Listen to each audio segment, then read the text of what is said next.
There are lots of different ways you can activate redstone dust. Here we've got the dust laying out in front of us.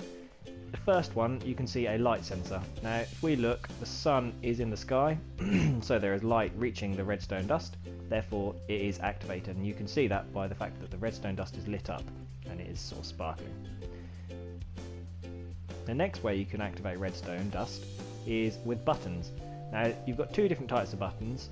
You've got the wooden button and the stone button. They work in the same way in that you press it, the redstone dust is activated, and then it deactivates. But you'll notice that the stone button actually activates it for slightly less time. This can be useful later on. Levers are slightly different to buttons in that they have an on or an off state. Once they're on, the redstone will continue to be powered. Doesn't matter what you do on the other side, it will still be powered. This can be useful, however it can also cause some problems. This is a tripwire.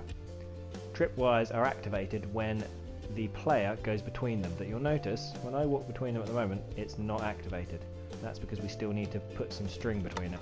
Put the string between, you can see they make the sound and they go down. It's ready for the player to activate it.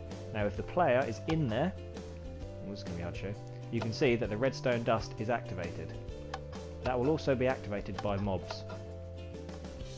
Next we have the pressure plate. Pressure plates are also activated when a player or a mob interacts with it. So this is a stone pressure plate.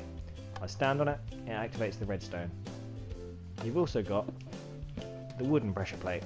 Now the difference between a wooden pressure plate and a stone pressure plate is simply that the wooden pressure plate will be activated by items that are dropped on it as well, whereas a stone pressure plate will not. Lastly, you could say that the redstone block is also an input.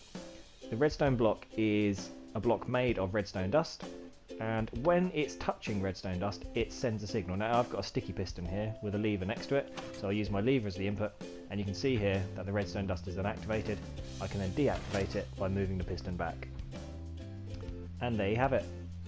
Next video, outputs.